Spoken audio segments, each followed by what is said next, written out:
Hello and welcome to another episode of the Greater Meaning Podcast. As always, I am your host, Andrew, alongside with my two co-hosts, Nathan. Hello, everybody. And Joshua.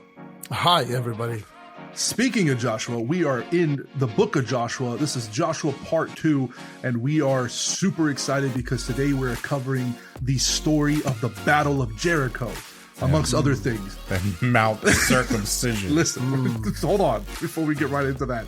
The title of this episode is The Battle of Jericho. And there are parts of this story that we'll see what the title comes out to be. Josh, you are so loud. The Hill of the Circumcised. I am so Turn your loud. game down a little bit. Yeah, you're like blasting my ears. It's not that loud. Say it now. Maybe. Oh, that's perfect. Oh my gosh, You you're need amazing. to turn now. yourself down a little bit. I know. He's not How that about that? loud in my ear.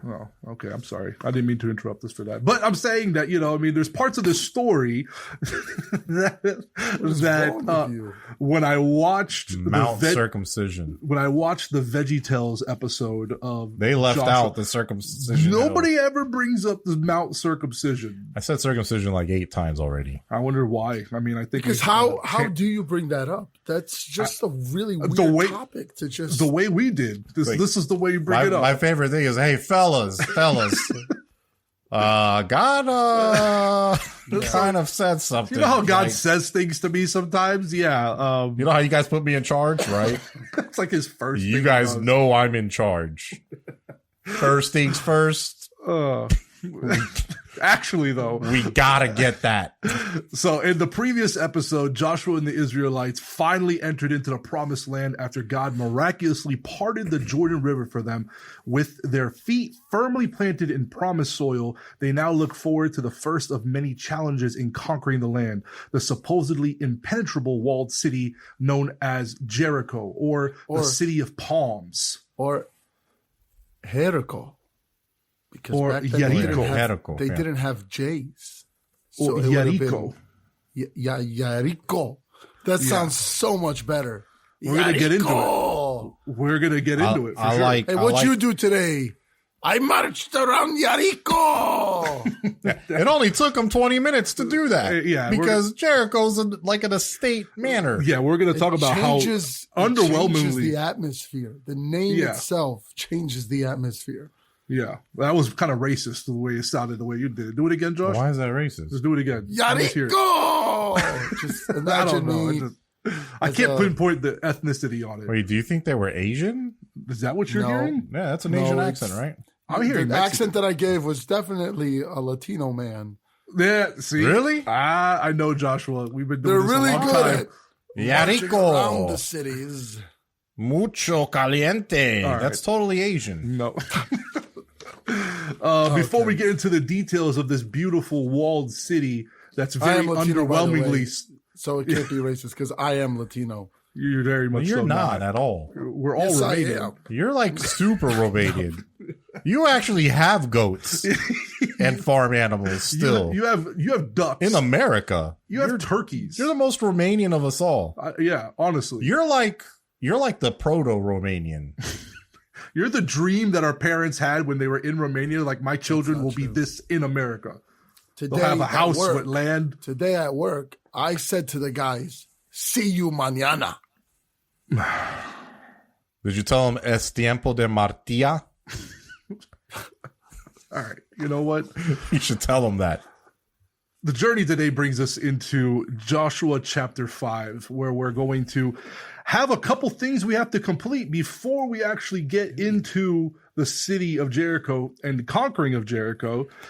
Chapter 5 covers some very interesting prerequisites that were required of the children of Israel now that they are in the promised land. This is the land that was promised all the way back to Abraham when he left his father's house into a place he didn't know, where God promised to make him a father of many nations and to bless him with a specific land.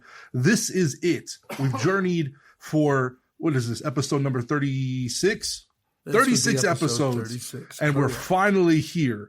And it's very exciting because the first thing that happens is, we kind of alluded and mentioned it earlier. But Nathan, if you would read for us the first verse of chapter 5, it kind of helps set the stage as to what's going on in the land.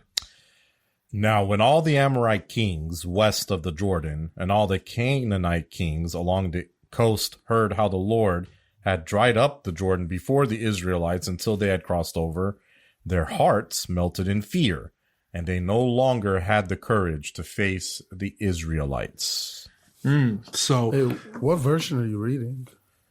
New International Version now. Wow. Let me change it. Okay, Wow.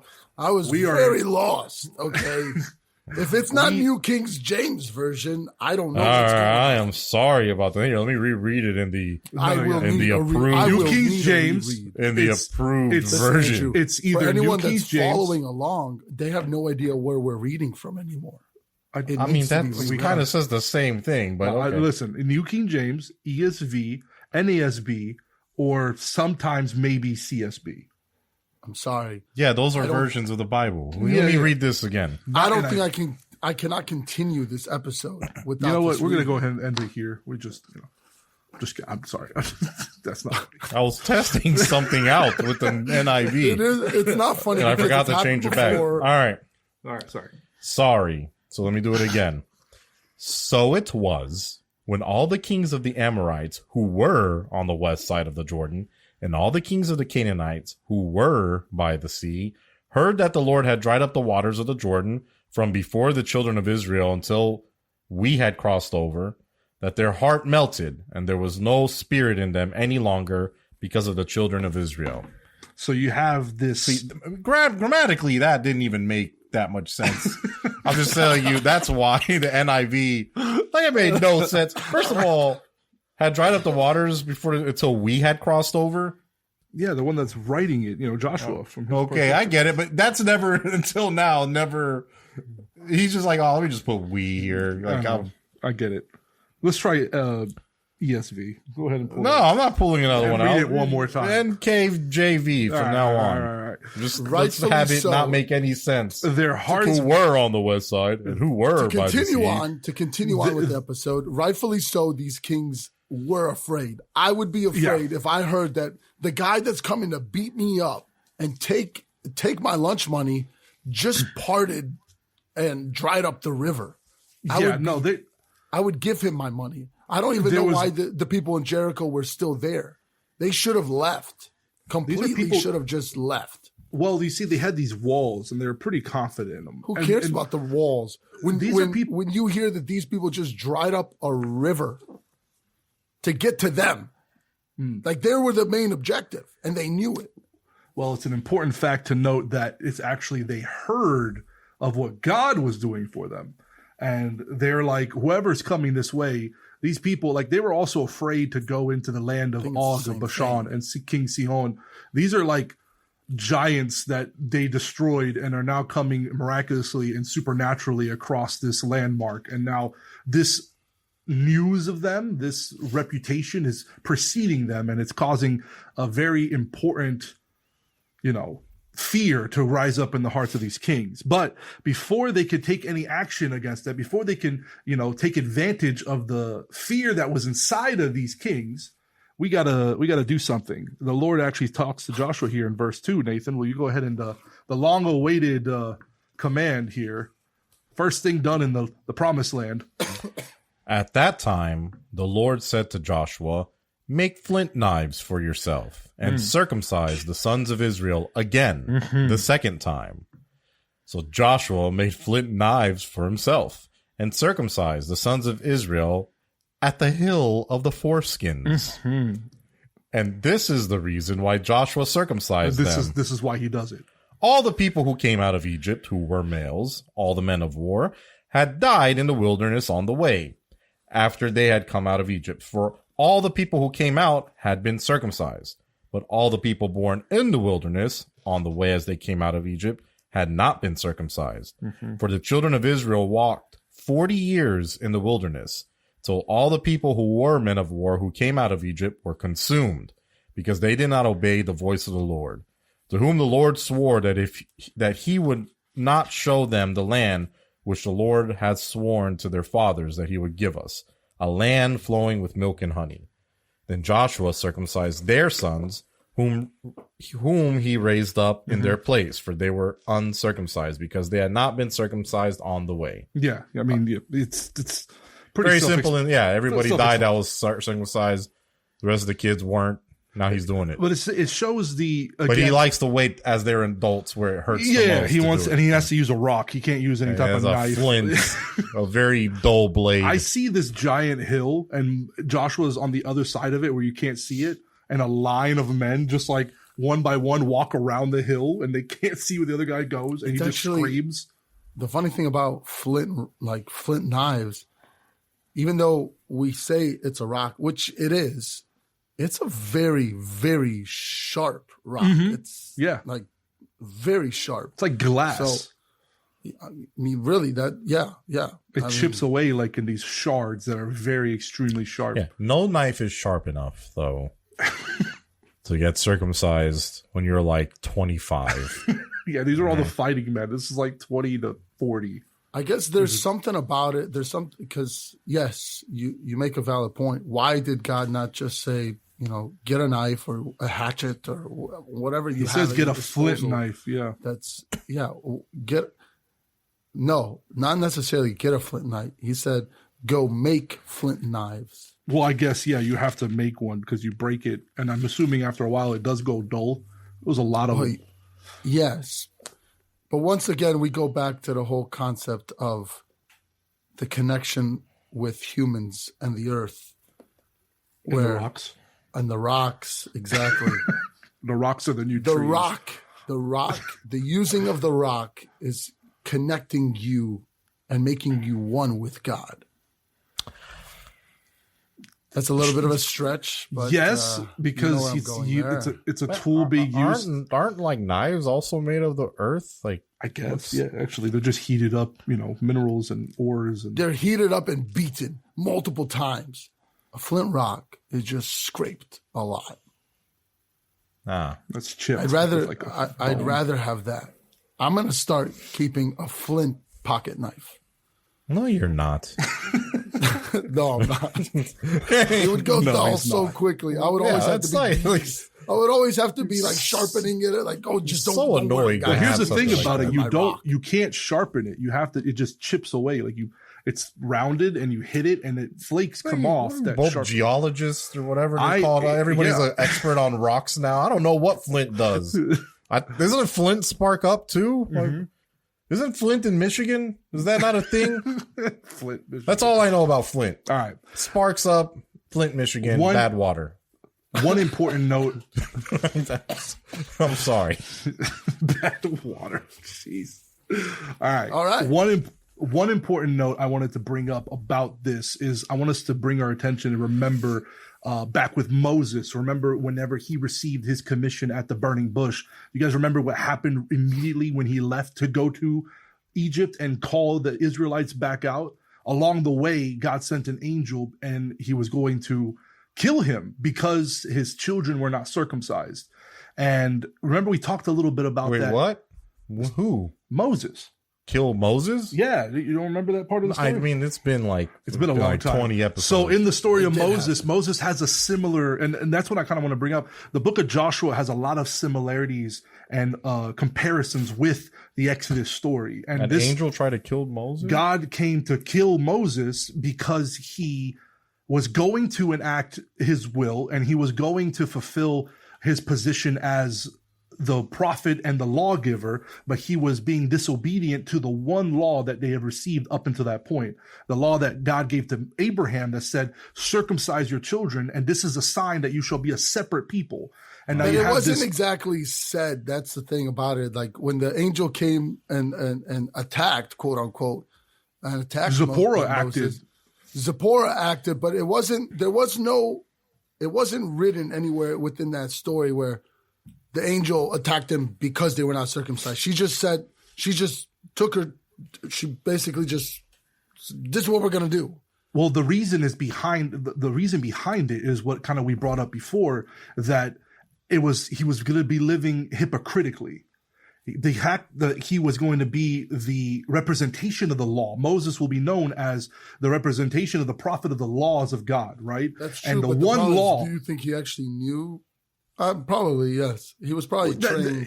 No, he should have known. He was raised with the Hebrews around him. His mother was his wet nurse. He knew their culture. Man, once you're already not circumcised as a baby, you don't think about it later on in life saying, you know what? Let me do this. Let me just do this. Well, like the Israelites that were dying in the wilderness, they were disobedient. Moses was in a state of dejection. He was completely, I believe, separated from his identity as an Israelite and didn't raise his kids that way.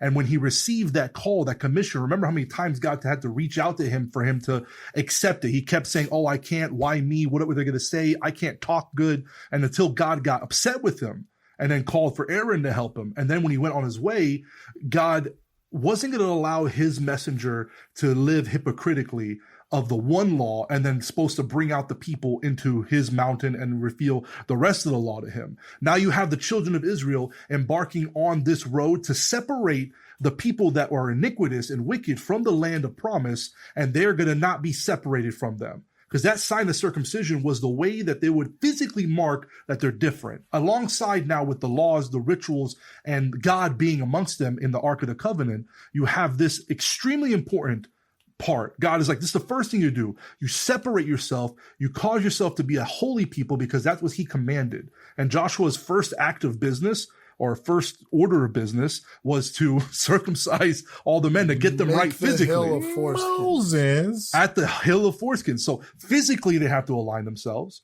And the second thing they do afterwards is they actually have what's the first Passover in the promised land.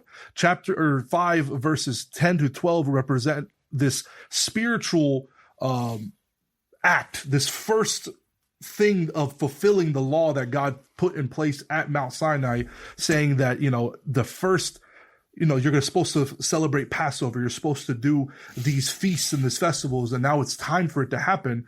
And something very interesting happens here. Whenever, the manna stopped. Yeah. When they, after they fulfill the first Passover, and up until this point, this new generation had lived its entire life going to sleep and waking up with manna available to them, enough for them to have been sustained. They didn't know an existence without God miraculously preparing and providing food for them. Now they're in this promised land, and there are a lot of people, but once they've spiritually and physically prepared themselves and they're walking in the promised land, God is now telling them, I want you to live in the fullness of the blessing that I've given you. I want you to sustain yourselves with the promise that I've given you. I want you to go out and get the food from the fat of the land and not just keep relying. I want you to mature now, to move forward and prepare yourselves, because from here on out, you're going to do a hard thing. You're going to conquer this land and you're going to work. And I need you to be right spiritually, physically, and I need you to trust in me. And that's a huge thing that we talked about in the last episode, that God going before them, the Ark of the Covenant going before them, God is going to be the one that fights the battles. As we go into this first battle, as we go into this first conquest, we have to understand that God is going to consistently require the Israelites to show, hey, make sure you're right spiritually, make sure you're right physically, make sure that you obey my commandments, and understand that I am the one that fights the battle for you. I'm the one that wins the battle for you. And just like in our lives today, whenever we have something we can't go against, that's like a Jericho with a large wall, you have to understand that we don't have to worry about strategically how to beat that. God is going to be the one that goes before us and breaks those walls down as long as we're obedient to him. And that's our greater meaning for today. Yeah, I just pulled the greater meaning real quick. Wow, that was a long diatribe. Yeah, so no more manna. And they got to cut off their things. Their foreskins there. That's the only thing they needed to do. No manna, and they got to cut it off. Yes, sir. Or they cut it off and then no manna. They cut it off. And they eat some food. God's like, surprise, no more manna. They cut it off, and then they celebrate the Passover. And then, again, because it was on the 14th day. Read back Exodus chapter 12 if you want to learn the exact statutes of the Passover. But it's a significant event, the manna being stopped. And I pulled a verse from 1 Corinthians chapter 13, verse 11, where it's a very famous verse about, like, when I was a child, I spoke as a child, I thought as a child, I reasoned as a child, but when I became a man, I put away all childish things. And it's like that same idea for the Israelites, that call to maturity, that call to grow in their walk with God and to step forward into their blessing. You think manna was childish? I think that manna was a representation of that spiritual maturity. They were very infantile in their maturity. God needed to provide that for them because they were constantly complaining. They didn't have water, they didn't have food. That generation is gone. On to the next stage where now instead of God having to take care of them, God is saying, now you could go take care of yourself. Mm-hmm. Babies need milk, and eventually the trust in Him. Mm-hmm. What if the manna never stopped? Oh, what do you mean? Like, think about that. What if the manna just never stopped for just the nation of Israel in modern day society? How would they probably come up with some scientific? Oh, this is why that's in that region. This is why that. But what happens when they move? It always follows them. Well, yeah, it's because their region now. They would definitely have an explanation. I'm not trying to say a greater meaning at all, but something clicked in my head that God took them through these trials, and He brought them in the wilderness and brought them on this long journey, right? Mm-hmm. And it's the same thing in our lives. He'll take us on these long trials and we're going to hate it. But through this whole process, God took care of them. And same thing with us. Through the hell sometimes that we experience in our lives, God still is taking care of us. I just found that it was like a mind punch. That's Josh's greater meaning. Nathan, your greater meaning. No, I'm saving mine for the actual. On the other spectrum, on the other spectrum, I'm on the other spectrum. You're sounding like it. If God, it's almost like God was. I don't know if this is the right word, but it's almost like God was grooming them into. Well, yeah, that's right. Into a state of complete faith. With all the miracles that God was doing throughout this whole time, the manna was the one that was constant. It was always happening every single day. It got to the point where they didn't have to have faith that it was going to happen. They knew that it was going to happen. So with all these battles that they're about to fight, and God is saying, trust in me, do this, and it will happen. Now the Israelites don't even have to question it. They just, oh, okay, God, you're saying you're going to tell us to march around a city? Yeah, we'll do whatever you tell us because we know that you become do what you say.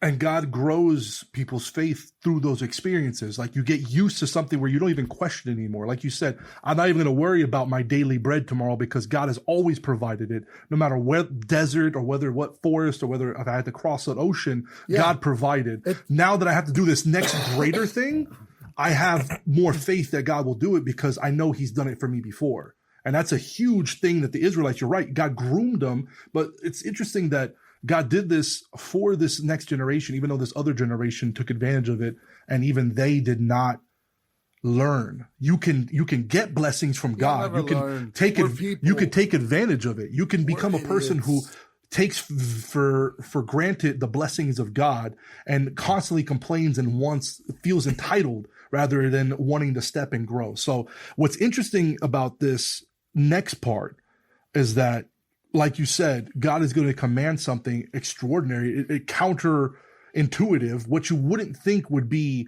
the move against this strategic battle. But it's going to be that idea like, hey, trust in me. I've taken care of you up until now. And now it's time to walk by it. Now it's time to actually be about it. And I like to think of the whole Jericho thing that's about to happen as just biblical proof that trumpets are destructive.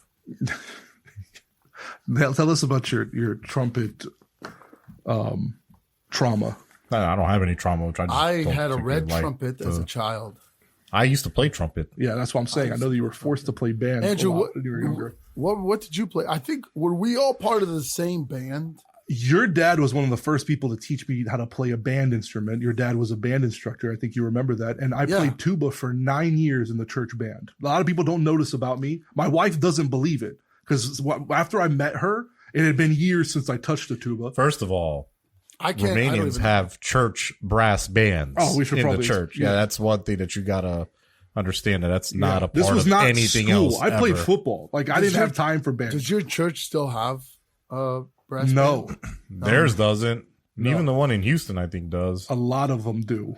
Yeah. It's a very big part of Romanian Brass church. band, like Sunday morning church. You know, you have a nice Worship team. a nice prayer and like worship did. It's Like, classic just- hymns just played in like loud brass. super loud brass in the forget- morning. Like, I forget how it is. like- I was at one recently, and Yeah, you're right. Your uncles visited, and they're part of some big band. yes, but so a little bit of a side topic. I forgot the rules, and I leave church because I'm not used to a 2-hour wedding. Okay, I'm 2.5 where hour, 3 hour multiple- wedding. Yeah. Josh Multiple grew up in pastors. an American church. Yeah, our services are 3 hours long. So multiple pastors are giving, their sermons, and I Don't got hit your 4 wife. kids, and I go in the back with the kids, and they're hungry, and so I go to Dunkin' Donuts across the street. I leave church. and Whoa, go hold to on a Dunkin' second. Donuts. You left the Romanian church mid-service and went to Dunkin' Donuts. To be fair, the Yes. Dunkin' was literally next door. I know, you but could it's walk just to it. it's crazy. That's such a crazy thing to say. In my American now, type of churches, we're used to getting a coffee, sitting down, maybe having a little blasphemous. snack as we read our Bible and worship. That's You're that's holding so your cup bad. of coffee, and then when in the worship Romanian. gets really intense, you put the cup of coffee down because now you got to lift both hands up. I Fully really- surrender. yeah. But in this situation, Not everybody I has come coffee back- at church, Josh. Like I you're come just the back only with one of the coffee, few. with a cup of coffee and donuts, and with those little munchkins, and I get my little French croulier. All right, I love those donuts. So I come back, I give the munchkins to the kids. That's allowed, and I am being respectful. I am standing in the lobby, drinking my coffee, eating my donut, and then one of the ushers comes up to me, and I appreciate. I appreciate him. He's a nice guy. I ended up talking to him after. But at that moment, he comes up to me and says, "There's no eating in the house of the Lord." And it kind of scared, it scared me, honestly. And then he tells me, "You can finish your donut, but you have to go into the corner." So I, like an angry Yeah. grizzly bear. I was right there. I That's go- the thing, I was punish you? witness to all of Yes. He this. put you in timeout. I was smart I enough go to in- not I have a go in the coffee and corner. a donuts. Oh my gosh. I go in the corner. Dude, And Josh I eat was my- tripping about this. I was messed up for a bit. Jeez. I was like, he doesn't. Who cares? Like he's Yeah, He's not Nathan. gonna We remember. walked For to those- Dunkin' Donuts together. Actually, yeah. I went with Josh. I just didn't want Dunkin'. For the listeners, I out wanted there, some Altoids. So, for the listeners out there, the Romanian church is pretty strict. They're very conservative. They're very official. Like there is no eating, drinking. Like you can have snacks for the kids. You can have water. They're not crazy, but Growing up, I brought Josh- American friends to a Romanian church, and they described the people in there as, dude, were they all in the mafia? no, they were all Like, they were all that's raised in They're communist. Christian. They were all It feels- raised in communist Romania. it feels like a mafia meeting, and you're just as they're talking about the Bible, you're waiting for them to start addressing certain topics of business that they're about to attain. They're literally that's the attitude, and they're just like there's no clapping, there's no like shouting. No, there's yeah. casual, My wife. They my clapped wife one is time next at to the me. wedding. The worship weird. service was amazing, and she's about to start clapping, and I have to she looks at me, she's like, is nobody gonna clap? That was great. And she said, no. Nobody claps. Like I would be devastated as a performer going up and singing, and there's no. You should Good try job. preaching. You should try preaching whenever there's no like feedback. That you have to like really focus. It's All right, really- everybody, Amen. amen. Yeah. Nothing. sometimes it can be like you have to really just be in tune with the Lord. So Start anyway, preaching. back on let's topic. move on. Yeah, back. Thank you, Josh, for your donut story. If you would see Josh as a person, the way he dresses, standing in the lobby eating your donuts, you would send him in the corner. No. too. First of all, to Josh's credit, this is the first wedding I've seen him dressed like a normal wedding goer. Like he wasn't dressed crazy. Actually, he was dressed pretty nice. I was like, wow, Josh, I can't see his chest hair today. Josh does look like he's in organized crime. Usually, like him and his brothers, they legitimately, the jewelry and the shirts. But yeah, he was taken aback by the guy telling him, you got to eat the quarter. Even I was like, but he's like a chew away from being done. You're gonna make him go. That guy used to be. Wait, there's 2 ushers in that church. One of them is an MMA. Used to be an MMA fighter that became a Christian and left that life behind. And another one was like an ex-Yugoslavian sniper that left that life behind completely. Is that the one that told you to go in the corner? I don't know which one, and I don't want to find out. Let's just say it was a good thing I went in the corner, because honestly, good thing I went in the corner. I wanted Josh to say nobody puts baby in the corner. Okay. That's what I was waiting on, but he didn't. He's too young for that. That was a good one. I'm not laughing, but I really appreciated that one. All right, so moving on. Before we again go into the actual story of the Battle of Jericho, it's not really a battle. We have to. It's fanafara. It's a massacre. Chapter. I don't even know why it's titled Battle of Jericho. It should have just been called The Murder of Jericho. The Sacking of Jericho. Seriously. Chapter 5, verses 13 through 15. We have an incredible.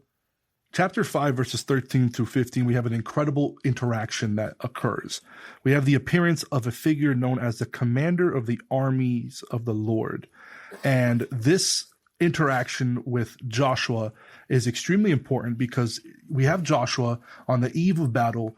It says that he went out and actually went near to the city of Jericho. And he was kind of looking over it, perhaps thinking strategically of ways that he could overtake the city and be successful. And he comes face to face, and it says, Nathan, if you would read from verse 13, please. And it came to pass, when Joshua was by Jericho, that he lifted his eyes and looked, and behold, a man stood opposite him with his sword drawn in his hand. And Joshua went to him and said to him, are you for us or for our adversaries? So he said, no, but as commander of the army of the Lord, I have now come. And Joshua fell on his face to the earth and worshipped and said to him, what does my Lord say to his servants? Then the commander of the Lord's army said to Joshua, take your sandal off your foot, for the place where you stand is holy. And Joshua did so. So the blaring question is, who is he? Who is this figure? Jesus. Why are you so loud now? Sorry. Jesus. I have it way closer to my mouth. I'm sorry. Jesus. That's the debate. A lot of people. Or Gabriel. No, Michael. Because I'm sorry, Michael. Gabriel addresses himself. Messenger. The other angels, for some reason, they address themselves and they say their names. Michael. Apparently, the ones of the Old Testament, they don't. And let's just say it is Jesus. What I find extremely amazing is technically God with each one of these leaders in the Old Testament that we've been, with Abraham, Isaac, all of them. God himself meets them in person. I just find that it's not just angels, and let's just say it is an angel, but I don't know anymore, and it hurts my head so much. I want to say Jesus. Michael. Stop. The idea that God comes and Azrael, is that one? No, presents himself before man. Are you sure? Yes. No, actually, it is one. Yeah, I thought Azrael was an angel. Where in the Bible? I don't know. I saw it on TikTok. It's in a non-canonical. Yeah. All right, I'm sorry for keeping. Let's stop interrupting Andrew. So, he's really trying to get this point across. So, like Josh was saying, the idea of God showing himself to different Old Testament biblical figures in the form of a man is known as a theophany. And there's a difference between theophany and Christophanies, right? Oh, theophany is when God. Yes, Josh. A Christophany is when it's Jesus, a pre-incarnate version of Christ represented in the Old Testament in some way, manner, or form. There's a couple reasons why I believe this particular instance to be one of those, because whenever God, I believe, represents himself in the Old Testament where he can be seen, talked to, negotiated with, like when Abraham does it, there is, I believe it's Christ. When we see God on earth, it's Jesus. And that Christophany is confirmed to me in a couple of different ways. The first thing is that whenever he's there, Joshua falls to his face and worships and refers to this commander as my Lord. Now, where else, and we've kind of covered this again before with a couple other interactions. Yeah, and with Hagar and with Moses. Where else do you see any angel ever receiving worship and not stopping it? The only one that is deserving of worship is God. And when you have figures in the Bible, when they interact and they begin to worship and refer to him as my Lord, like Hagar said, I have seen the face of my deliverer, my Lord. That's how we knew that was a Christophany as opposed to just an angel that came to her and said, hey, go back, you know? Yeah. So that's one. Two, he says to remove his sandals because the ground he's standing is holy. That also was done, again, parallel with Exodus chapter 3 and Moses at the burning bush. God was there in the midst of the burning bush. Our Christ was represented there because he says, I am who I am. And that was understood to be not an angel, but the Lord there in the bush. In the same way here, where the commander was present, that area became holy. And he was needing to remove his shoes, and he did. If it is God, God is there in person walking. So therefore it is holy ground. And the third reason is just pretty simply, he calls himself the commander of the armies of the Lord. When we look at Jude verse 9, whenever you see Michael in battle, the archangel Michael, he never uses his own glory or his position or title. He says, the Lord rebuke you, Satan, as he fought for the body of Moses. In this instance, we see Christ representing or coming in the form of a commander, a leader, the one that has authority over all of it. And that authority comes from God. Now, the question really, in my opinion, is why did Joshua not recognize initially? Why did he ask this very important question, are you for me or are you for my adversaries? Because he was he was tooled up. He was tooled up. In other words, he had his sword drawn. Up. That's a very biblical way to put that, because technically, yeah, you're right. That he had his sword drawn towards Joshua, and Joshua, being a soldier, would have seen this and known what that meant. Anytime in the Bible, when you see an angel or a figure coming at somebody with a sword drawn, it's always in offense against the person who's witnessing it. This is what gets me about this whole scenario, is that Joshua's looking at this person. He obviously knows that this is not just a regular man. He can sense that there's a divinity there. But at the same time, Joshua, who is the leader of Israel at this point, he knows that God is on their side. So when he's looking at this man and asking, are you with us or are you with our enemy? I don't think, in my opinion, I don't think that Joshua knew that this was God. I think he knew that this it's more of definitely a divine being, an angelic being, someone probably sent by God. But you got to remember that there were angels, just like how when Moses, that God said that I will send an angel to lead you, but don't get on his bad side because he's not forgiving. You remember that one? Yeah. That basically, there are angels that they don't have a side. They're only on God's side, and they don't care if you're with God or against God. If you get in their way, they'll kill you. Same thing that happened with, even with, what's his face? Balaam. Well, Balaam wasn't, he was an interesting story, but that in itself was very. That's kind of. I have a theory. Well, that's kind of what. Let me finish this thought, because that's kind of what I was saying. Well, I have another theory with the sword drawn. You have that happen a couple times in the Bible. You have it in Genesis whenever Adam and Eve are kicked out of the Garden of Eden, and the angel had a fire sword against anybody who would come. You have the story of Balaam when the angel had a sword drawn in front of him to slay Balaam if he were to pass. That's why the donkey kept trying to avert. You have the story in But Chronicles. God gave the donkey the permission to speak, to tell Balaam. You have the story of when David did the census incorrectly in First Chronicles chapter 21, verse 16, and they looked up and they saw an angel coming with a sword drawn to destroy them. Exactly. David and all the elders put on sackcloth and they repented. And then you have it here with Joshua where his sword was drawn. So there was a threat that Joshua as a military leader perceived. And he asked that question. But like you said, it wasn't until he said, I am as a commander of the armies of the Lord, I have now come. In this way, I've presented myself. In other ways, like that's why I said that's Jesus. Because he's like, this is how I've manifested. All right. Well, let me rewind back to and then he fell on his face in worship. what Josh was trying to articulate. So as somebody that knows God is on his side, he was probably wondering, because like, okay, if all the Jews know that God, their creator, is protecting them this whole time, right? And they see all these miracles every day, you could also deduce that maybe other nations had their own version of their own gods protecting them. But so far, their God has trampled everybody else's. Yep. And so therefore, when he saw that divine being, somebody that's obviously not of this world, he was probably like, are you with us or against us? Because if like that divine being was like, no, I'm Jericho's protector, I'm sure he would have been like, boy, are you in trouble? You know what I mean? So that's where I'm kind of getting at. Until he kind of drew kinda, near. That's kind of the same thing again with Moses. When he saw the fire, he drew near to it and saw that it wasn't being consumed. If an angel was to come at you guys tonight, what would you do?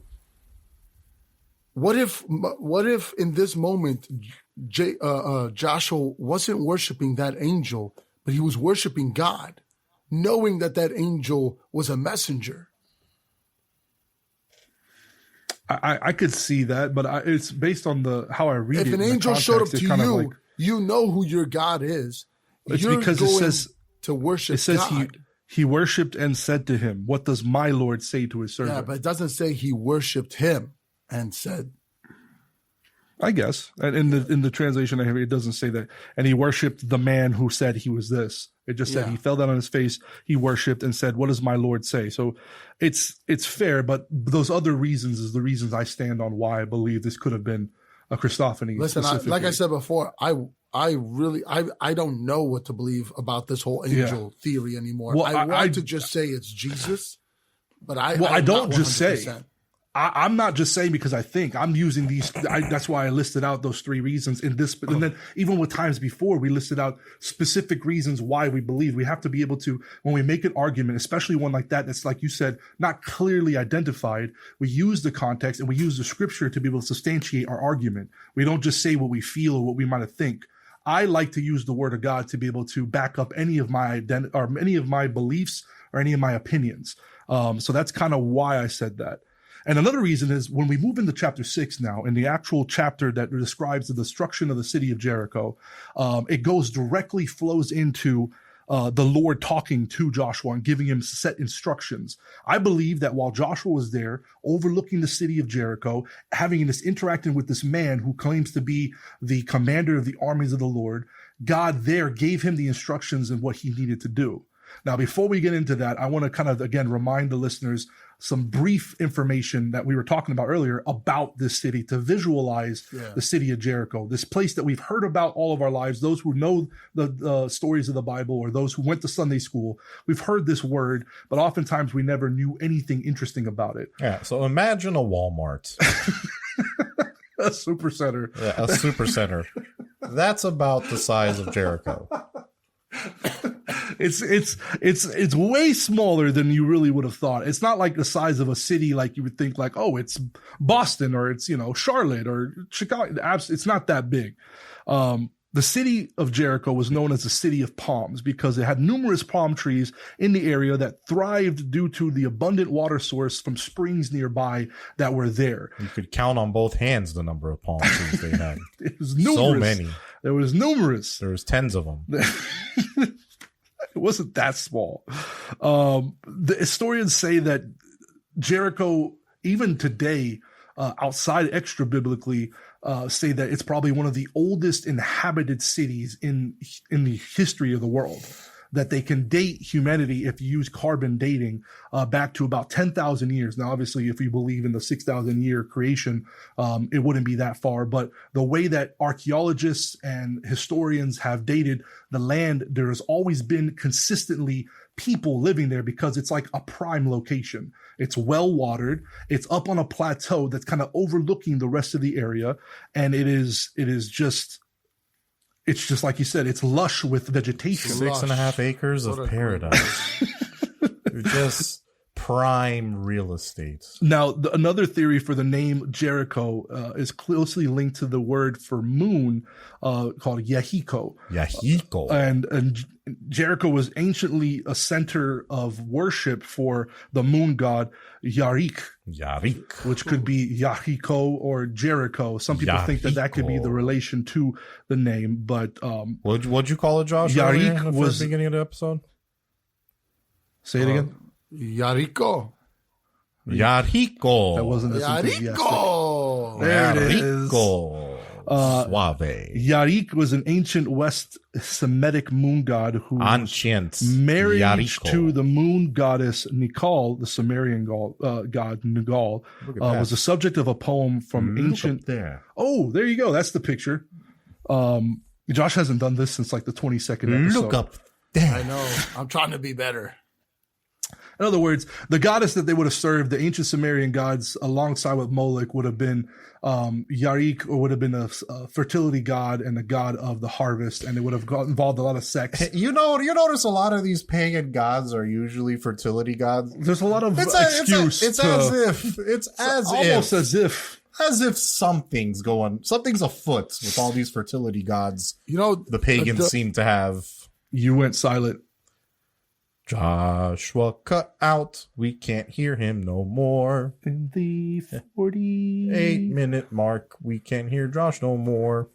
Joshua? Oh, he's gone. He went away. So the dimensions of the walls of Jericho, the outer wall was about 15. So there was, if you visualize the city of Jericho, it was two separate walls that there was an outer wall and there was an inner wall. Think about how Rahab, who would be saved when the walls came down, even though her abode was kind of inside one of the walls, there was an inner wall that was subject to the city itself. I want to just make a quick note. I was not accusing Rahab of being a woman of the night. Why? In the last episode. She was. Yeah, but I really dived on that fact a lot. I don't remember. You probably did. Yeah, not good. The outer wall height Josh, was known to be. You want to say anything here? Oh, thank you for that picture of Rahab. That's beautiful. She's in red. I don't know. Little Red Riding Hood. Because of the red scar. Look how high that wall is, and it wasn't. No, it was, because it was, again, the outer wall height, if I can give you guys the dimensions, was about 13 to 15 feet high. And on top of that was another 6 foot. So there was like a retaining wall and then an additional stone wall on top of the brick wall that was another 6 feet tall. So you're talking about 20 to 25 feet estimated on the outer wall. And then you have a raised plateau and then an inner wall as well, where there was another 25 feet. So it was actually extremely imposing. And it was like 50 feet tall. Yeah. Total. And it was, well, if you look at 50-ish. both, like if you from the top to there, yeah. And for it to fall. Very well built and very well fortified city. It was very strategic. And the thing about it is that it was a very strategic location. They could not go into the rest of the Canaan and actually be successful at conquering it without going through Jericho. The way it was placed was, if they were to go around it, they would always have enemies at their back. They had to overcome this city first. And there was a reason why it was placed there. And there was a reason why God had to intervene the way he did. The estimated size of the city was about 6 acres, which Nathan mentioned earlier isn't as big as a lot of people think.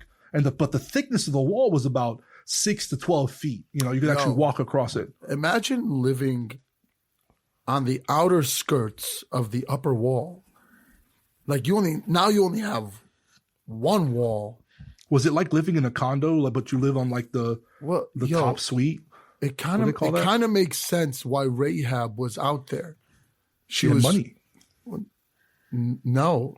It was only 6 acres. You guys are really making it seem like it's some lady of the giant. night. Like she was an innkeeper for the strangers. So 6 the people acres would go is pretty through. big too, though. The people would go through the lower wall and they wouldn't go into the upper wall, like into the bigger area. They would be on the outskirts, probably where all the places for strangers to go. You know what I mean? Like, you would go there, you would do your shopping, you would visit. Probably people from the inner side would come to the out, and then they would visit. You know, that's the place that probably all the strangers would be. I mean, if I was the ruler, that's how I would do it. Like, I wouldn't let anybody just into the inner city. The outer skirts, cool. They did have, that's where they were at. They were on the outskirts. If you look at that picture. I think living in the outer wall, I think they might have had a sitcom, Life in the Outer Wall. It's almost like Life in the Inner Wall. It's just that's probably the outer wall. One yet, Nathan. I'm sorry, I'll do better. Some people say that there was estimated between Andrew's just moving on. 2 and 5,000 people. Beep, beep, no, beep, that's so loud. Back up. It's literally red. Back up. Oh, I missed that. I used to do that so much back in early episodes. I've been editing a lot of the older episodes, and I remember, that's the thing. Oh, man. So chapter 6 starts off with mentioning that the city itself, this imposing wall, was shut up completely because of the fear of the Israelites. Shut up. Remember that even Rahab was having to hide the spies because the king knew that they were there, and they were looking for them because they were so afraid of these Israelite invaders. But if we read verses 3 through 5 in chapter 6, we'll see the instructions that I believe the commander of the armies of the Lord gave to Joshua while he was overlooking the city. But it says the Lord gave to Joshua before they go. Nathan? You shall march around the city, all you men of war. You shall go all around the city once. This you shall do 6 days. And 7 priests shall bear 7 trumpets of ram's horns before the ark. But the 7th day you shall march around the city 7 times. And the priests, wow, that's hard to say, priests shall blow the trumpets. It shall come to pass when they make a long blast with the ram's horn, and when you hear the sound of the trumpet, that all the people shall shout with a great shout. Then the wall of the city will fall down flat, and the people shall go up, every man straight before him. Super straight. Yeah, just shouting. Rah! Like right after they blow the trumpets. So I find it very, and I'm trying to use other words than interesting. I'm just going to always use interesting. I find it very interesting that he gets all the men of war. It's not just anyone. It's people that are not just physically able to go to war, but it's also for symbolic reasons. That they're not actually going to fight this city. They're just going to march around it. And as I was looking into it, I found out that the march was only about, 15, 30 minute long. So yeah, it wasn't a big deal. City. Like, hey, let's just go do this real quick, get it out of the way for today, and let's just go back. Yeah, it makes you like you're not allowed to talk. I don't think. Yeah, they can't talk during the whole march. Is it during the whole march? I mean, it's not that big of a deal to just say, hey, no talking for about 15 to 25 minutes or 30 minutes. I don't find that as like, oh my gosh, like they're making a huge sacrifice. It would be a bigger deal if for the whole 7 days, no talking. Just those men of war, not like the whole place, because that would be creepy. Do you think they would just blow one long note on those trumpets? Just and then everybody goes, yeah. Well, that's just on the last day. It wasn't like every day. The last day they shouted. The last day they shouted. Yeah. I would, if I wasn't talking. The rest of the days they were just blowing the trumpets like no, did they? Yeah, they blew the trumpet. No, they were just holding. Oh, I know. So shall bear they're just holding trumpets and the ark. You know how scary that is? I'm surprised that the people of Jericho just weren't shooting arrows. Well, I mean, why would they? Because they're just walking around with trumpets and an ark. They weren't like, oh man, they're about to attack us. They're just like, oh, they're getting their steps in. You want to take probably them what out? they thought was going on. You want to take them out? I would have just started shooting. Everybody just here, grab a bow and arrow, just start shooting. If they knew that the Israelites were coming, I would have stocked up on arrows. Maybe they were low and they didn't have enough time. That's not they had time. a thing. They always have. There's always time heard for arrows, Andrew. They heard they were coming. So why didn't they? Because they were just Because walking they didn't around have any. with trumpets and then the ark. Maybe they didn't think they were going to hurt them. Yeah, they were like, they're getting their steps in. That's what they thought. What I think, in the same situation, like I said before, anybody would have wanted to be in Rahab's shoes because anyone would have turned sides and said, you know what, I want to be with Israel. Just like how, look at it like this, just like how a bunch of Egyptians left Egypt when they saw everything going down, it would have been the same thing. A bunch of Jerichonians or Yericonians, merging with the Israelites. That's how I see it.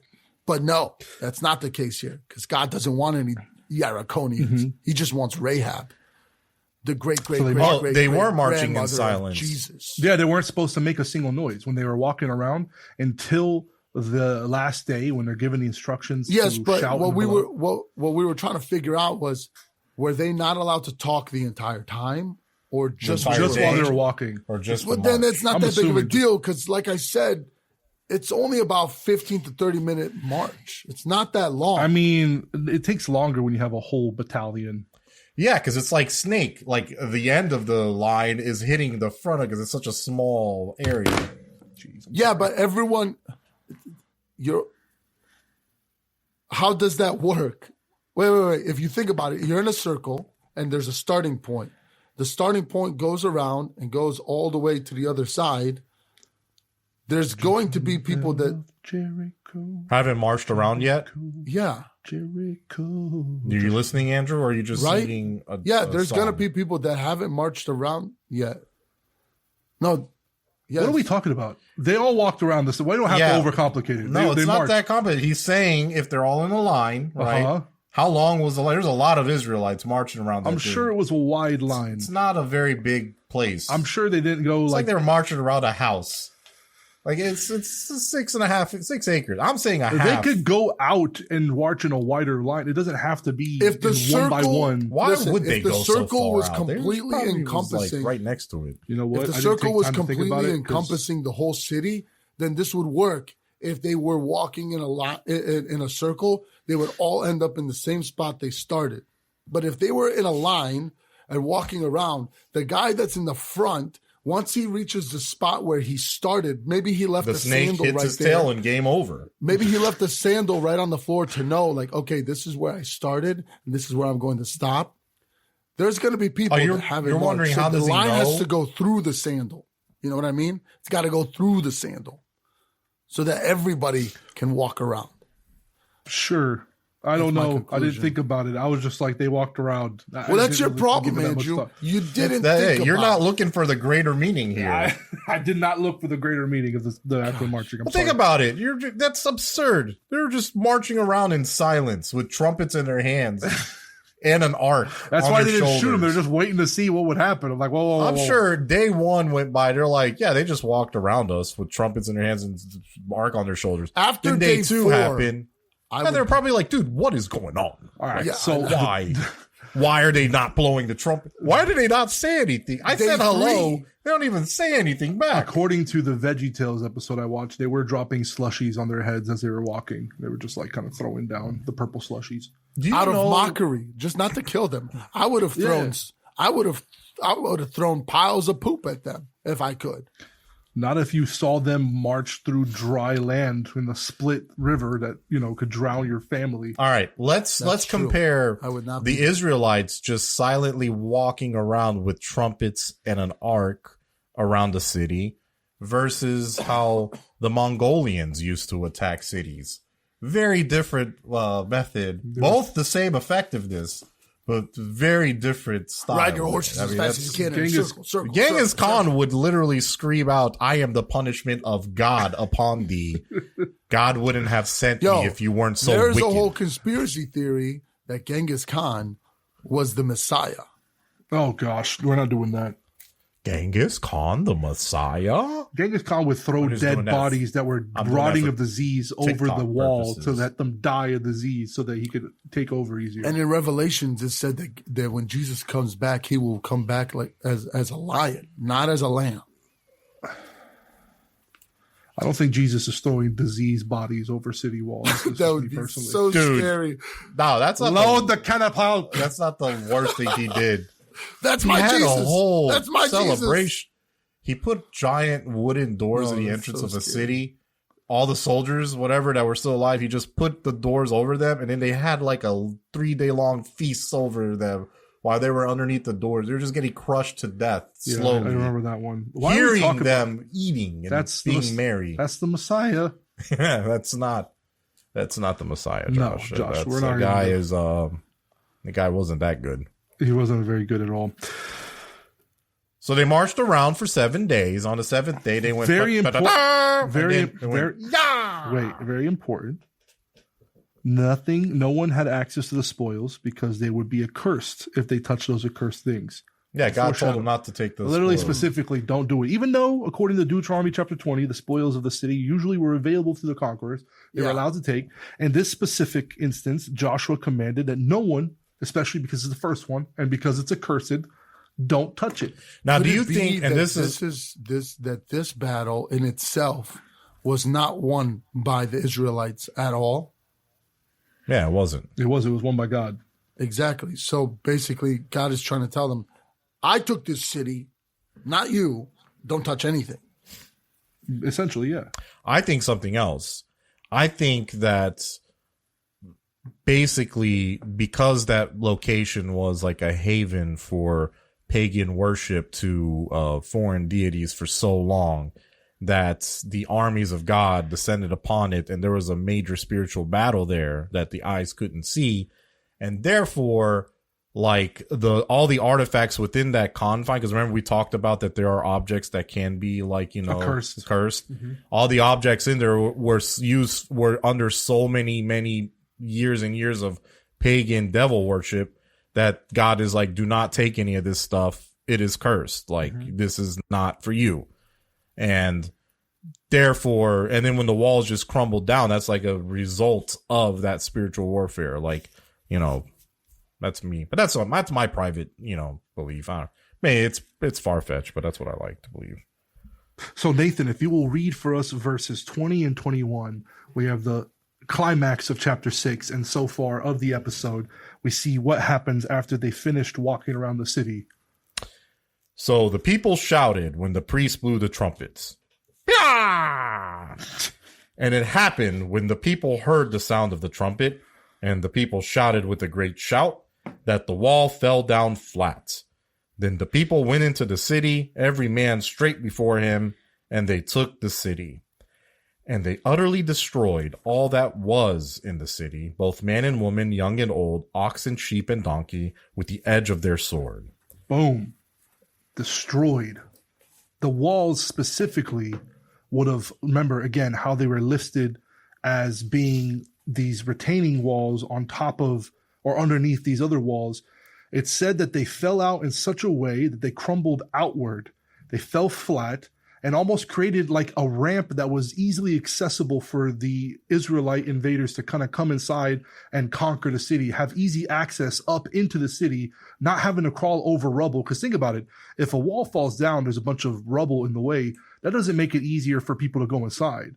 But the way, if you look at a map of how Jericho would have looked like and how it would have fell outward, it would have literally fell perfectly sloped at an incline for the people to be able to get inside and have easy access to the sacking of the city.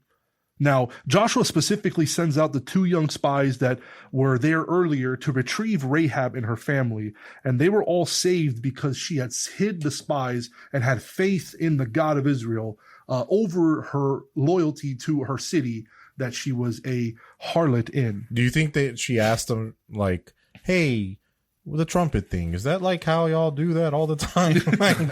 Honestly, this is our first time. We really don't know what we're doing. It might be a thing. I don't know. Why were you I said hi to you like 5 times. You never once said hello. I was like, hey, am I still safe? Am I still safe? Yeah, we This see that picture is Josh. the embodiment of how I imagine everyone was. Oh! Oh! Yeah. I mean, just scream as loud as you can. You guys want to do it real quick? Yeah. Walls. You think one of them yelled out, "Walls"? Like, shut up. Walls. Shut up, Josephat. That's why nobody likes you. Jericho. But, Shortly after the sacking. Oh no, I was just going to say about Rahab, with all that's going on.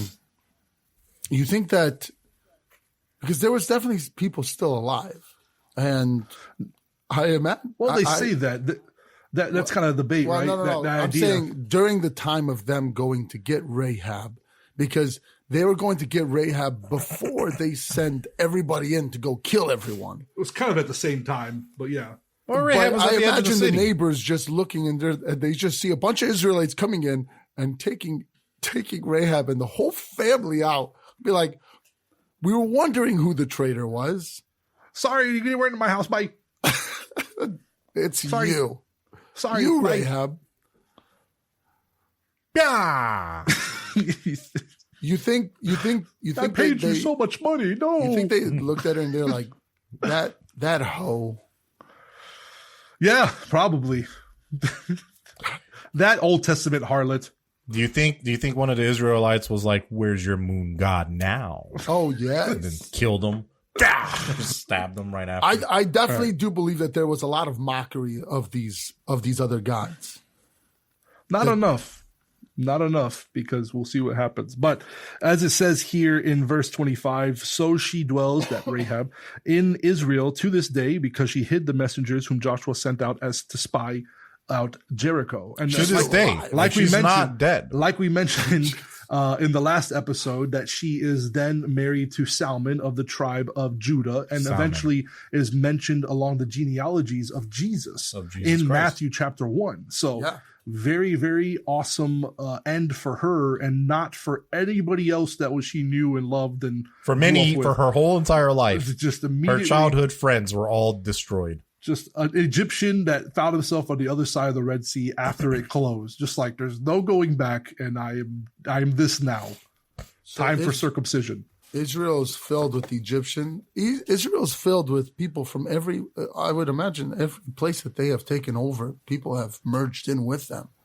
Yeah, some of them. They've taken people in, especially the young children or women and stuff like that. They took in as servants Do you or think that slaves they or would take us in? wives. No, we're Gentiles. Oh, but they were We're Gentiles accursed. too. I don't get this. Chapter Chapter 6 ends Don't with- gloss over No, verse no. 26. No, because that's exactly what I was going to talk about now. Joshua, after the destruction is dealt and the city is in shambles, everything is destroyed. Joshua looks at everybody and says, "Cursed be the man before the Lord who rises up and builds this city Jericho. He shall lay down the foundation with his firstborn, and the youngest he shall set up his gates." He must have So been the mad. Lord was with Joshua, and the fame, again, more famousness. He must for have been Joshua. really mad to say this whole thing. Well, he prophetically utters this curse over the land of Jericho. Again, remember, one of the oldest inhabited lands, constantly inhabited up until this point, and even today in modern time. 1 Kings chapter 16 reveals that in the time of King Ahab, there was a man named Hiel of Bethel who rebuilt the city and its walls. And it says specifically in verse 32 that he laid its foundations at the cost of Abiram, his firstborn, and set up its gate at the cost of his youngest, Segub, according to the word of the Lord which he spoke by Joshua, the son of Nun. Not the son of no one. The son of Nun. is his father's name. Saying that the words that he uttered, the curse that he uttered over the land in the time of Ahab, just to kind of represent how wicked Israel was at that time, that there were even people rebuilding Jericho. Remember Ahab, Elijah. But that later time. on, Jericho becomes Looking at me quite. for, dude. You're a big fan of Elijah. Jericho becomes quite the Not anymore. city. It's a city that eventually. Come on, Samuel now. I think the Samuel's Romans. better. I think the Romans take over Jericho and start using it as a. I think as a Roman everybody city. that took over and occupied that area eventually rebuilt it because it's such a good land. It's such a good area. All right. Nothing that. came out of there. Just just ice noises. On to the most infamous chapter in all of this story, chapter 7. So remember, They had, fight AI. They had no, that's not what happened. I mean, yes, technically, No, they do fight AI. They fight AI. They beat Artificial intelligence. This is it. The fight. They beat it back then. And we could beat it now. All we need. Chapter 7 reveals that there was an individual in the camp of the Israelites as they were sacking the city. Remember that they were commanded not to take of any of the accursed things. But there was an individual named Achan who disobeyed this. It would be Achan. It's a man named Achan who disobeyed the Lord and took of the accursed things and hid them. And the anger of the Lord was upon the entire congregation, not just Achan. And we see that they go towards the next city in the evolution of their conquest, the city of Ai, smaller than Jericho, who was already small. So much so when they sent out spies, they said, oh, we don't need that many. Just send out a couple thousand and then we should be good. They send out a couple people and they get defeated. The Lord is not with them. They literally are 36 of them were murdered or killed in the engagement. And why is that graphic? What? I don't like that one. Achan's like, like he looks like a Disney villain. He's like covering, Jafar. what is he covering it up under his robe? Oh my gosh. Nobody's that listening is be able to see this. This is going to have to be a clip later. But I'm sorry, Josh. AI struck down about 36 men and chased them back, so sent them in retreat. And this is an insane thing that happened to them right after defeating Jericho in such a supernatural and marvelous way. Like the walls coming down. Now someone literally half or even less than half their size is defeating them. And they don't even have walls. Joshua, his reaction is what gets me the most. He literally tore his clothes. He tore his clothes. He falls on his face and he literally until evening and just like cries. And they put dust on their heads and Joshua's complaining and says, oh, you have brought us across the people over the Jordan to destroy us and to deliver us into the hands of the Amorites. Oh, had we been content and dwelt on the other side of the Jordan. And God's response to him is just like, get up. It's like, what are Why you doing? do you lie thus on your face? Get Israel up. has sinned, and they have also transgressed my covenant, which I commanded them. For they have even taken some of the accursed things, and have both stolen and deceived. And they have also put it among their own stuff. What? So this says that? That's the trend that says their own stuff? Yeah, amongst the person that took it amongst themselves and put it amongst their own stuff. Like then Achan hid it underneath his tent. Just surprised that it does translate. You don't see just upon their own stuff. That's not usually. Upon their own stuff. Now, AI defeated the 2,000 to 3,000 Israelites. He put that stuff with his stuff. I'm just saying that's like they probably missed that one in the NKJV translation. The city of Ai literally means heap of ruin in today's the way they refer to it, and was located in central Canaan after Jericho, and was actually around during the time of Abraham. If you read back in Genesis chapter 12, verse 8, Abraham actually built an altar to the Lord there and settled near there after separating from Lot. Whenever their herdsmen kept fighting, and he said, if you go right, I'll go left. If you go left, when they separated and Lot chose to go live in Sodom. That's where Abraham found himself, literally near that city. So if you remember where they're at, that's kind of the area. I thought that was kind of a cool fact. God should have destroyed it back then. They wouldn't have this problem. God destroyed about 5 of their cities, remember. It wasn't just Sodom and Gomorrah. But, well, he missed AI. He did miss AI. We should never miss AI. Stay away from it. That's the real enemy. I think really AI translated this because he used the word it's a heap stuff. Of AI. It's a heap of destruction. Mm-hmm. So now chapter 7, verses 10 to 26, after the defeat, the Lord speaks to him and says, you have taken the accursed things and stolen them and deceived. And you see that because of their disobedience of one individual who did this, the favor of the Lord left the entire congregation. They are going to be treated as a whole, as one nation, one people. And whenever there is a sin inside of the camp, it's going to affect the entire body. Just like later in 1 Corinthians, Paul mentions to the church in Corinth, a little leaven leavens the whole lump. Remove from yourself the leaven, right? And it's like the leaven, because the leaven, when it's unleavened, it's good. That means there's nothing right. The leaven is what represents sin, right? So, are you saying 11? No, I'm saying leaven, as in yeast or whatever causes the dough to rise. 9, 10, 12. The way that this happens is really interesting, though.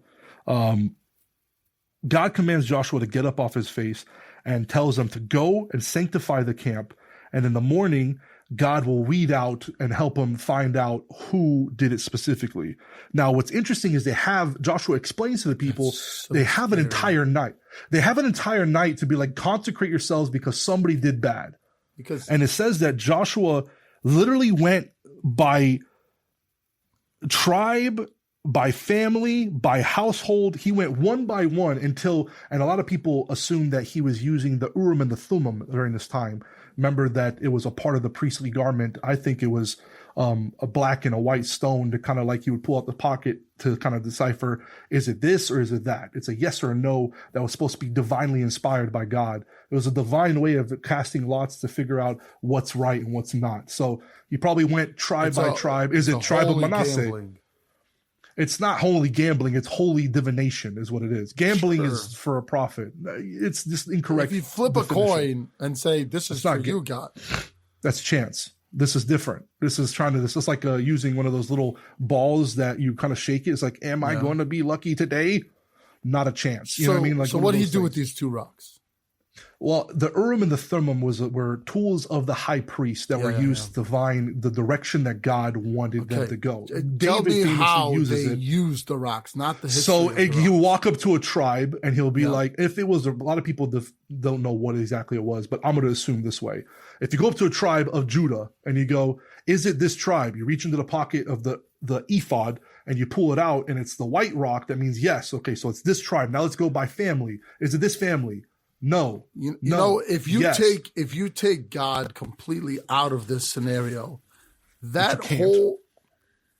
you can, because what's wrong? Nothing. I'm straightening stuff. That whole thing is exactly what you just described. It's chance. So it's holy divination or chance. I'm just curious. The Urim and the Thummim. Nowadays, can you do this? Is the same concept a thing? Can you take a coin, ask God a question, and say, if it is, it's heads. If it's not, it's tails. Flip it, and then God can speak to you through that? Some people believe that the high priest received an anointing from God, that what he would say, what direction he was led, that was the Urim and the Thummim.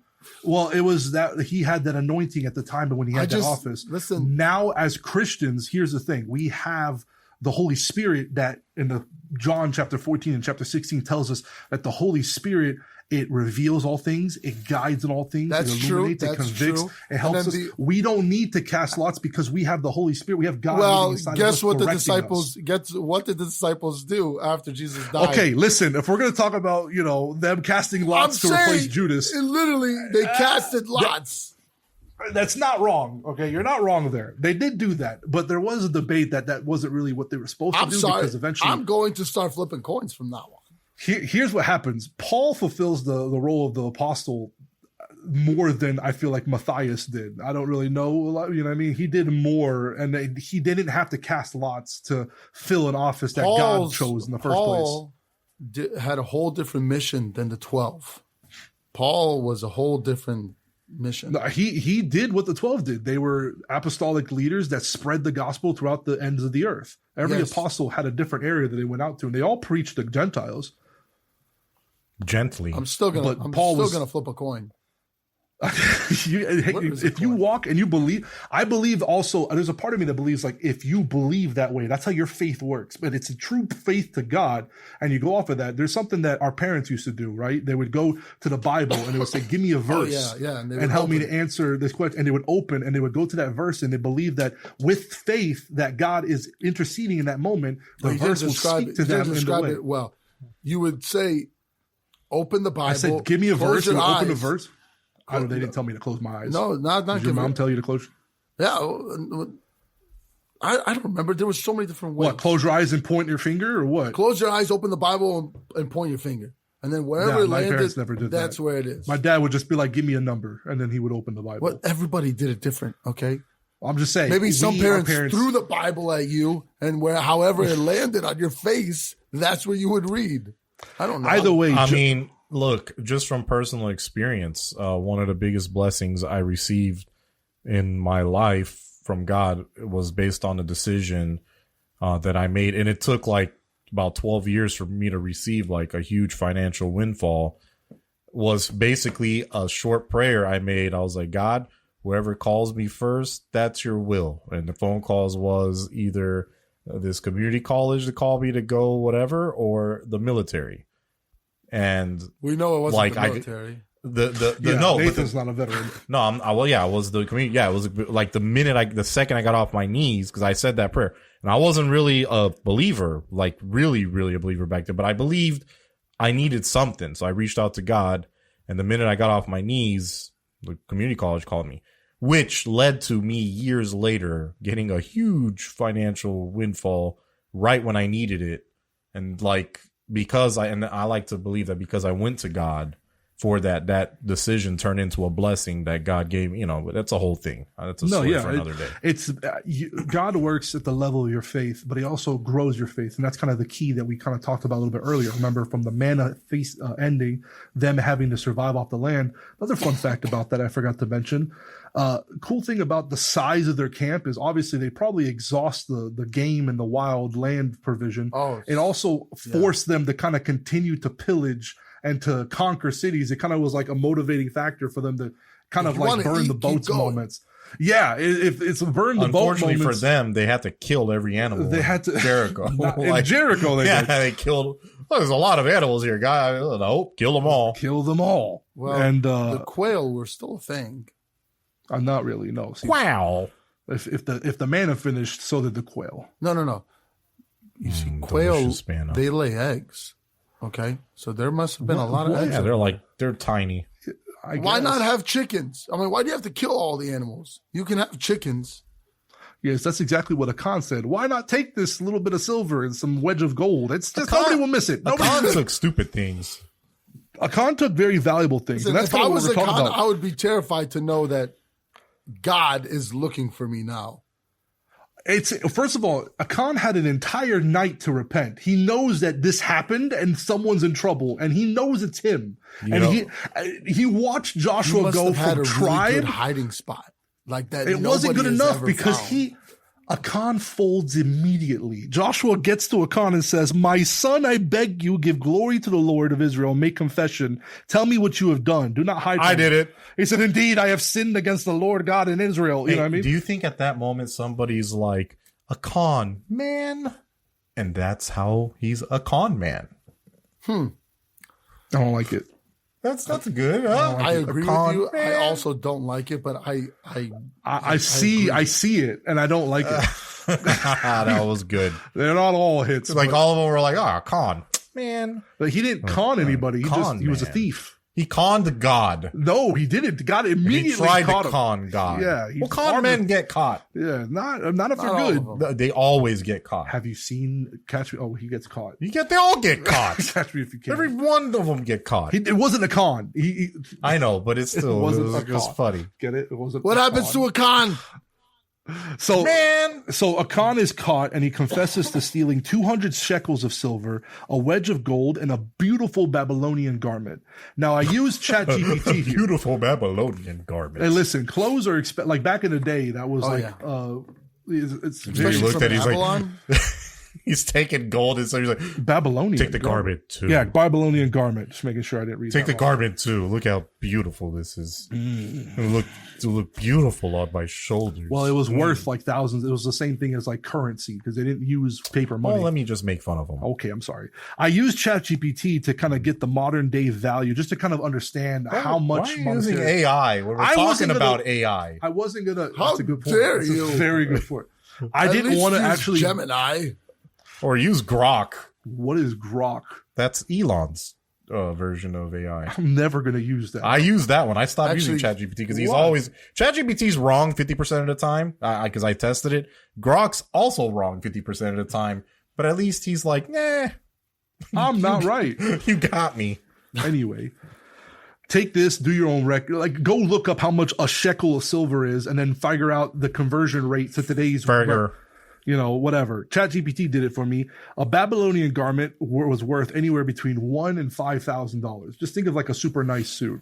200 shekels of silver. Shekels. No, shekels. 30 schmeckles. We're so dumb. This is like the 7th time we referenced that stupid thing in this podcast. 10,000 shekels. Oh, man. Anyway, 200 silver shekels would have been worth in today's currency, if you converted it, was about $3,300. Not a lot. But the 50 shekel wedge of gold was worth about $62,700. So in estimates, it was anywhere between $69,000 and $72,000 worth of goods stolen by Achan. Now realize that today, if someone gave me 70 grand, I'm not retiring. You know what I mean? Unfortunately, that's not a lot of money in the grand scheme of things. It's a lot of money to make people comfortable for a while, but think about the lifestyle that they didn't live in capitalism. They didn't need to go shopping. So for them to have that amount of wealth would have been enough to like buy sheep, and then, you're not paying rent at their tents. It's or like, maybe it was a lot of money. Maybe this was a tradition that he always did, because like how we saw before, when the Israelites went and attacked a place, they always were able to keep the spoils. And this was completely out of character now. He didn't like it. And when he went into Jericho, he's like, I'm not breaking the tradition. I'm going to take it. Because that's what I do. I take. Well, either way, he immediately folds under pressure. He didn't lie at all, because he had the weight of the eyes of God upon him and Joshua. And, it's funny how Joshua goes to him and says, my son, I beg you, give glory to God. Come on, man. Don't hide it from me. And when he says, I did this, Joshua sent messengers to the tent to figure out if that was true. Under his tent, they found the silver and everything that was there. So and it wasn't then a good hiding Joshua spot. It was just like immediately took Achan. Nathan, if you could read from verse 24, because this is tough. Yeah. Then Joshua and all Israel with him took Achan, the son of Zerah, the silver, the garment, the wedge of gold, his sons, his daughters, his oxen, his donkeys, his sheep, his tent. Why? Man. Why and all that he had. And they brought them to the valley of Achor. And Joshua said, why have you troubled us? The Lord will trouble you this day. Oh, man. That's very different tone from verse 19. It was like, come on, man. Don't hide it from me. Come on, Achan, man. Come on. Don't Achan me. So all Israel stoned him with stones. Ouch. And they burned them with fire after they had stoned them with stones. Then they raised over him a great heap of stones, still there to this day. So the Lord turned from the fierceness of his anger. Therefore, the name of that place has been called the Valley of Achor to this day. Anchor. No, it's Achor. A-C-H-O-R. Oh, I made a mistype. This whole time you've been saying Angkor. It's weird. I'm sorry. It keeps going. Your phone. So did everyone die? And why did they also stone the tent? But either way. Because all the things that they had touched and associated with now became a curse. Tent. Take it. Screw you. The gold, take his animals, take his family. Everything became cursed. It fell underneath. So I read this from a historian. I thought this was a really interesting way to put it. But it was just like Rahab, she gained citizenship into the kingdom of heaven because of her faith, and she was adopted, and she became saved by her faith, and then she became an Israelite. The same way the judgment of Jericho fell upon Achan and his family because of his association with the accursed things, he then, because he favored the items of Jericho, he then forfeited his citizenship and became a citizen in association with Jericho, therefore falling underneath the judgment of Jericho, and because of the things that he was attached with. And therefore he was punished in the same way like all the other things were destroyed and killed and completely wiped out. So they stoned him, burnt him, then stoned him again. What I don't They stoned him, burnt him, and heaped stones atop of him. So like a mound of stones. Wait, kinda like is a it barrier. him or them? No, he because just it did keeps exactly going what back you and said. forth. Because stoning is like they throw the rock at him and then they just throw it again. What, you think they place it gently over him They after just they kind burnt of him? they put it down. I would have thrown it back at him again. Hit him in his stupid maybe, head. maybe a disdainful toss, but not like another throw. Did they stone him or did they stone them? That's a very good question. A lot of people debate whether or not it was him and his whole family, or if it was him himself and then his family witnessed and all his stuff was destroyed.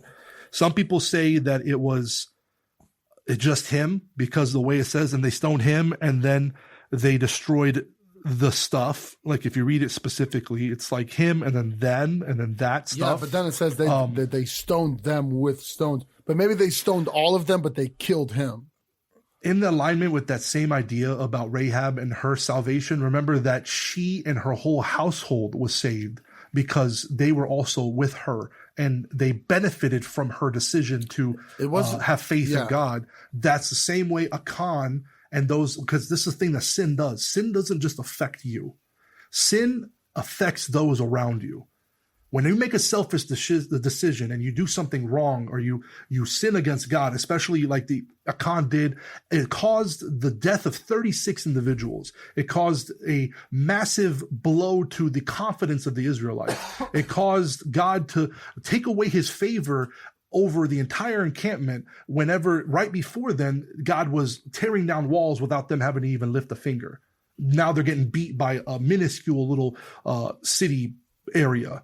It's when you make a decision to sin, you're not only ruining, and it's the same thing, like think about Adam and Eve in the garden. When they sinned, when Adam and Eve decided to eat of the fruit, the first thing that happens is that the relationship between them and the relationship between God is severed.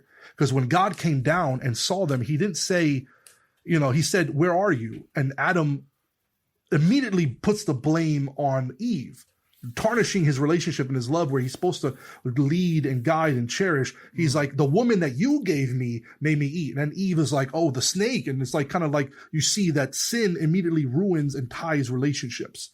So that's why it's very important that we don't sin. I don't know how else to end that. But you know what I mean? Like it affects more than just yourself. I see. Okay. And that's the story of how AI ruins lives. Essentially. Not But we exactly. see that the Lord turned his fierce anger, it says, because of the swift justice that was given to Achan. Because of what he did, God reinstitutes his favor over the people of Israel. And we'll see that. I want to end here because going on from chapter 8 through the next couple of chapters, we're actually going to see a conquest. We're going to see the actual warfare. We're going to cover a couple of battles. We're not going to see the fall of AI right now. No, tonight we're going to end because You're going to see the spoils of war. I want to take the next episode to really dissect. It's the first time we see in the Bible military strategy used and described. It's really interesting, and it's kind of repeated through multiple engagements. Don't lie. You're just hungry. You want to go eat a sandwich right now. The art of war shall be ate. complete. I'm actually hungry. I would love to. I ate before this. I had I shall smash mine enemy's skulls with Schmeckles. mine boots. Schmeckles. Give me them schmeckles. All right. So that is Joshua chapter 5 through 7, the Hill of Foreskins, the fall of the city of Jericho, And the Valley of and Achor. and the Valley of Achor, and the sin of Achan. You know, we started it with a stone being sharpened to cut something, but we ended it with a stone crushing sin. We ended with with the stones being thrown. It's almost like the stone is being used to Do you think separate. they were flint stones? No, I think. Hey, Oh, Flintstones. Nathan, stop making connections. Yeah, that was good. That was a good. That was one. good That one. was- that was an accident too. Flintstones. Hey, the Flintstones. Okay, I'm sorry. Wow. Yabba dabba doo. All right. You think that's what they yelled in the trumpets booth? Yabba dabba doo. You know they yelled while they were stoning Achan and his family. Yabba dabba doo. Dabba, dabba, do. I don't know why anybody listens to us. That All was right, so let's go ahead and get into the things that y'all said earlier. Just repeat them. The greater meetings. Oh man, do I usually go first? You always go first. Joshua goes second. I sure? go last. I don't know about that. Hurry up. Dude, like, are you really going to wipe your face right now? Don't wipe your sweat away.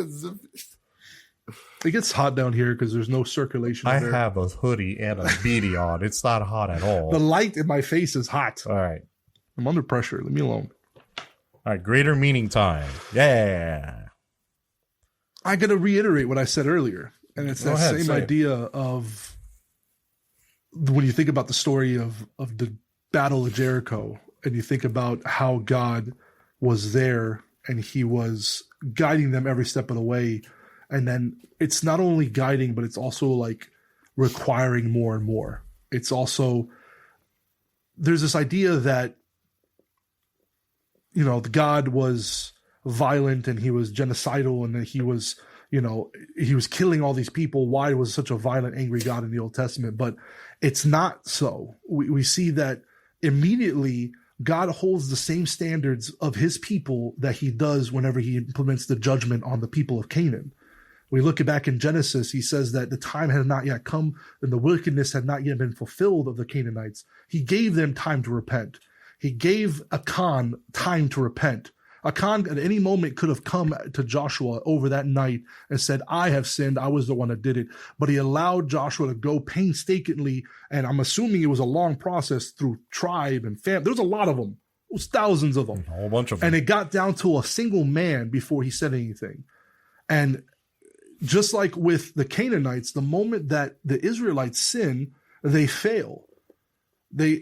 God is requiring them to be right physically, spiritually, and in complete obedience in order to maintain the blessing that God is providing for them. God gives us time to repent, and this is what we have now in our lives. He's requiring us to right ourselves and to make sure that we get ourselves right with him physically, to change, to submit our flesh, to die to ourselves, and to be alive spiritually, to live through him, because he activates himself through us spiritually. And he requires us to live in complete obedience to him. So we should take this moment and reflect upon our lives and say, well, how can I repent? How can I right myself? How can I cut away with a flint knife the flesh that is undesirable, that's not supposed to be there, so that I can make sure that I stand right with God? And in that moment, when I need him to intercede in battle, he will come through for me. He will win the battle for me because I submit myself to him. That's my greater meaning. That's good. That's good. Here's this. This is what I have to show you. You're putting up another picture, John. There you go. Oh, not that one again. Oh, no. It's my least favorite. No, not that one. Not that one. Yeah. I have The I have Aladdin this one. story. I have this one. Again, the listeners cannot see what you're doing. Oh, this is better. Yeah. I can't see. Look at his This face. is a better image. Where's the garment? Oh, the bat's about the garment is what he's holding. I guess he's holding the garment. I like the people in the background fighting. Yeah, I just noticed that. There's people in the background fighting. And That's going to be the cover photo to this he's like, episode. yay. Oh, it All right, should Josh, be what's the your cover greater photo. meaning? All right, Josh, your greater meaning? All right. My greater meaning. Takes away the photo. Yeah, because now it's me talking. My greater meaning is basically the whole story of this episode. It's the Battle of Jericho and the Battle of Ai. With the Battle of Jericho, it's one of the most fortified cities that they probably have encountered, and they've taken it down without ease. Not only was it without ease, they did not lose a single person. That's how simple it was. But because they followed God and they didn't do it in their own accord. And then when you get to the Battle of Ai, it's completely different. They go, they spy it out, and they see, oh, hey, this place is easy. We actually don't need to take all of our guys. Let's just take a small number, go attack. And they end up losing 36 guys as they're running away. Mm-hmm. What I like so much about this is that I wouldn't even say that I like it. It's just that's how we are in our lives. We fight. God fights these big battles for us, and it's extremely simple. And then there comes these small battles, and we're like, you know what? I can do this. It's not a problem. It's easy. And what happens? You end up losing it completely. You know what I mean? That happens to me all the time. You get cocky with God, and you brush him. Not that they brushed him aside. It's just that they decided we really don't even need it. We're good. We have guys that can fight. We can go fight. Obviously, the whole Achan thing didn't help the whole situation, because you never know but let's say Achan didn't steal that stuff. If Achan didn't steal that stuff, I'm pretty sure they could have gone in there with the guys that they had and wiped them out. Oh yeah. But it's these little things in our lives that hold us back, and then when we do get cocky, that's the whole reason why we get cocky, is because we forget God and we start doing things of our own accord. So that's my greater meaning. Don't do things on your own accord. Follow God and defeat Jericho. Yeah. Thank you. Very cool. Strong conclusion. My greater meaning. So I mean, they're both of your greater meanings are kind of similar. It's the same. No, thing. they're not. Wow. No, they're not. I don't think How it's dare you? Not. You weren't listening, were you? You zoned I out. was listening to He you. was thinking about his own greater meaning. I was listening to both of you, not looking at my phone while one of you speaking. And I listened to both of you. They kind of have the similar theme, right? And because really the whole story is generally, obedient, trust in God. Sin brings your downfall.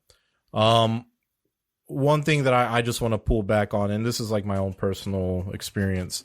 Like, what do you do when the manna stops, right? Because they got manna every day for so many years. The children of Israel came to rely on that sustenance from the Lord, came to rely on that like comfort, to the point where it's like just another part of landscape, just another part of their lives. What do you do when that stops, right? The way I look at it, like, let's say you're somebody that struggles with, alcoholism or, drug use or, just all types of different sins that you may be struggling with and you have actually overcome. And in the beginning, when you overcome those things, you're so on fire for the Lord and you have so much strength and you go out and you're just like, oh, this is, I'm going to stay. So, because the way people change naturally and the way I changed was I surrounded myself with a totally different group of people that didn't drink and smoke and, do things. And it was so easy for me to change because I was just like the people around me. They were church going people, prayer people. And it was so easy for me to start praying and going to church. But what do you do when you're not around those people anymore? Because eventually I have to venture into the world, right? And in my profession in sales, I have to be around people that do partake in all those things that I used to struggle with all the time. And it was like, now I'll have to fend kind of for myself. It's like, now I'm not around people that just don't do it and I could just latch onto them. And I also can't be that guy that's just like, no, and just be silent in the corner. I have to be amongst them because that's my profession. I have to, by the things that I do, I have to talk and I have to be social. So how do you stay a child of the light, whenever you're confronting the very demons that you overcame, whenever you're face to face with them now and you don't have that support group around you? How do you react then? And my only answer to that was, you always got to pull back and remember who you are now versus who you were then, right? You have to start identifying yourself as a child of Jesus Christ, as a child of heaven. Don't associate and don't call yourself anymore the person that struggles with this. You call yourself a child of the living God, of Jesus Christ. And whenever you call yourself that, you have the confidence to confront old demons and old habits and overcome them easily. Just like the children of Israel didn't have the manna no more, but because they already identified themselves as the chosen people at that point, they are the chosen people of God walking into their promised land, they just started fending for themselves and feeding themselves. All of a sudden, it was easy to find enough food to survive. Same principle, right? Once you start identifying yourself as a child of God first and foremost, because Jesus made that transformation in your life, and you stop identifying yourself as this weak, oh, I'm an alcoholic, oh, I'm a drug abuser, oh, I used to do this, oh, I did that, and man, when you stop identifying yourself as that and identify yourself as the child of the living Christ, the living Jesus Christ, you'll see how you don't need that support group no more, because the only support you'll ever need is the Holy Spirit and Jesus Christ in your life. That's my greater meaning. Great. That's a phenomenal greater meaning.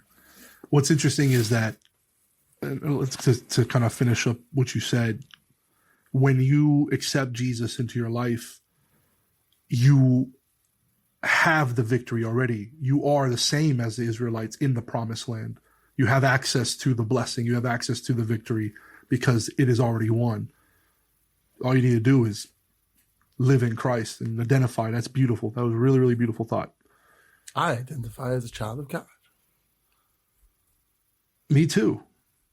Me three. And that's why we do what we do. We love spreading the word of God. We love telling the stories of the Bible from beginning to end. We hope that you enjoyed this episode. The stories of the Bible. Oh my gosh.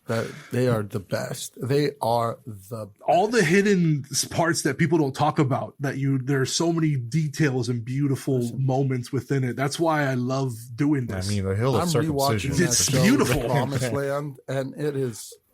They need to start making. I mean, there is so much biblical content coming out, and it's popular. It's mainstream. There's a huge Christian movement. Popular. You got the Chosen series. You have the David show. You got the Young David show. The Young David movie coming out. Yeah. And then you also have that new show on YouTube, The Promised Land. That thing's blowing up. That thing's hilarious. It is so funny. I've told you guys about this for like a year. What show? I don't care. It's on YouTube. There's they do like an office style sitcom, but it's Moses and the Israelites. Yeah, but when you showed it, they only had one episode out. Yeah, they actually started releasing episodes. I thought it was pretty funny, Dude, especially the first episode. Look out for that merch. That merch is merch has been coming for 3 years.